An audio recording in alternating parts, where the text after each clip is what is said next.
Today we're going to be chatting about 5 ways you guys can make better travel films. For you guys that are new around here, make sure you jump down in the description below and check out some of the films that I've been doing, or click up here. In this video, I really want to mostly touch on like the gear and the equipment that I've been using to make the content that I've been making, and then how that gear and how that equipment translates into story and the process that I go through to construct a story, and then lastly touching on some more technical stuff in the edit. So if you guys are down for that, stick around. If you're not, click on another video, link in the description. If you're new, post notifications, turn them on so you know when my next videos are coming out. I don't even know when I'm publishing them. All right, let's get stuck into it.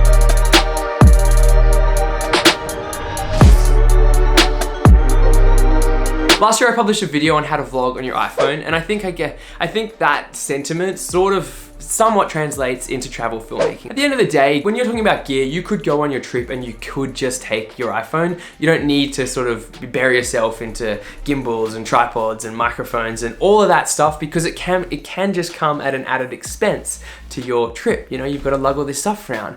But for those of you that, you know, are beginners, then just take a camera. Just take one camera that you're comfortable using. For those of you guys that have, you know, been in the game for a little bit longer, you've done a few more trips and you really do want to know how to technically make better content, let's sort of analyze and break down some of the shots I've published on my recent travel trip to Ireland. Ever since I started traveling, I've always carried a point and shoot, and I think it's great to capture in the moment real-time experiences. I also use my iPhone for this as well. On all my adventures, I always carry a GoPro. This one here is the Hero 6. I've obviously now got the Hero 7. If you haven't checked out that video, check it out. I'm also a huge fan of capturing super wide and unique perspectives with the GoPro Fusion. My go-to camera would be this, the Sony a6500, and that's what I'm shooting this video on. It's perfect for capturing detail. The point of having a drone is to give people a perspective and to put yourself on the map. And last but not least, I've recently been experimenting with the Zion Crane Plus to get some of those panning gimbal shots, and hopefully in the future some more hyperlapses. Again, all this gear is listed in the description as well if you want to check this out. I have affiliate links so you can jump on and you can grab them off the sites. If you guys want to know more specifics about the technique, do drop me a comment below and we can talk about it, but I want to now dive into more of the story and the understanding stuff. So let's get into that.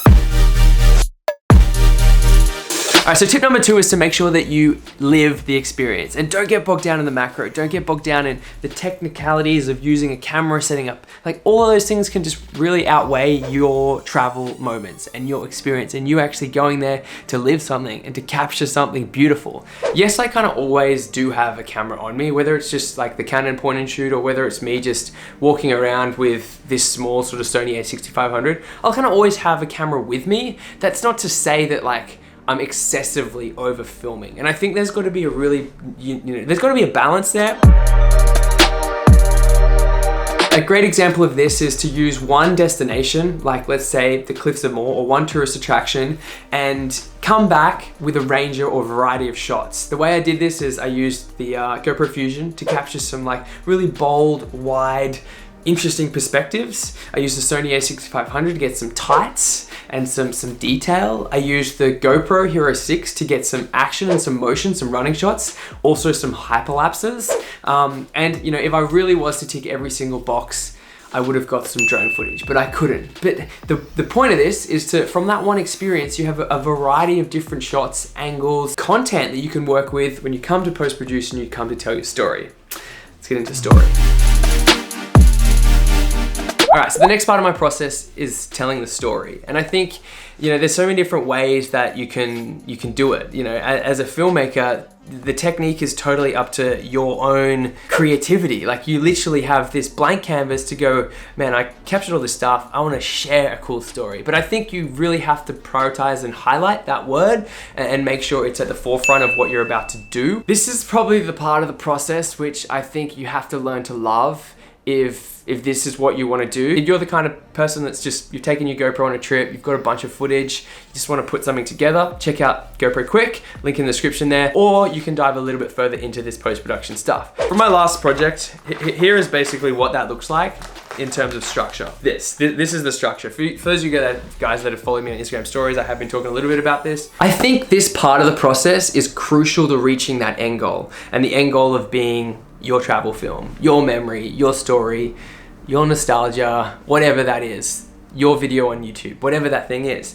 But this is a way that all of that footage that you have shot on all those different days comes together and is married into one tale. Quite simply, this is just a 3-act narrative, part 1, part 2, part 3. This is just how I think the structure works best, is by having some kind of instant grab, like a hook, moving into emotive narrative and finishing strong with some kind of like sentiment. Think about the trip, specifically with this trip, I went through the days and I started writing the story. I started actually writing out all of the words that I use in the narrative, and then I paired all the pieces of the puzzle together. Let's have a little look into that. All right, welcome to Premiere Pro. Most of you guys should already know this software. For those of you that don't, yeah, I will link some tutorials on Premiere Pro in the description so you can check that out. Anyway, this is how I start my project. You'll notice I've created 2 timelines. Shout out to Jamie from Nikki and Jamie for walking me through this, but this is just a way that I've found which has really helped. Traditionally, what I would do is just have one timeline like this, and I would just drag in all of my clips, like these clips, like if you can see here, Kentucky Island, day 1, up to day 7. I will go through all of these, and all of these have like numerous folders, and I will pull them in here and I'll just start editing from left to right. A smarter way to do that is this, which is a pancake edit. And I'm creating a timeline at the top here and a timeline at the bottom. The bottom is essentially for my proper film, and the top is just, if you can see through all of this stuff, this is just basically all the selects that I went through and found. From all my footage, I had about 15 minutes that I like. So it's just like little shots in here. The fastest way to do this also is, if you just want to get started on a project straight away and you can't think, or you just want to get stuck into it, is do this. Just go straight to the editing suite and start the process, because that's going to allow you a little bit of time to think about story and stuff, but you can dive in. What I do here is, the quickest way to do this is, we start with the top folder. I might say double click on the clip, say this is the clip. I'll have a look through it up the top here, and I can either click on this and just drag it over here, or a faster way to do that is to just set up some keyboard shortcuts. If you go up to the top here and you go keyboard shortcuts, you'll see that I've got set up, in marker is R, out marker is T, and G is insert. So I've got that set up all on my left hand. That makes my left hand just always be on the keyboard. I never have to really move it. So if I can show you, so let's just go to this clip. I can hit spacebar to play. This was a hyperlapse that I don't really like that one. So let's just say I go to this clip. Oh, I've already selected that. Let's just say I go to this clip and hit spacebar to play it. I can hit the F key to go faster, because that's just like speed it up, or I can just like scrub through. Let's say I see this bit here and I like it. I can literally just hit R, I can scrub across, I can hit T, and then I can hit G, and it's just populated it in here. So I can do that again. Just go to this bit, I can just hit R, T, and G, and then that way I just have to literally use my mouse on my left hand, and I can quickly go through all my footage, scrub through, nothing I like there, and then just move on to the next.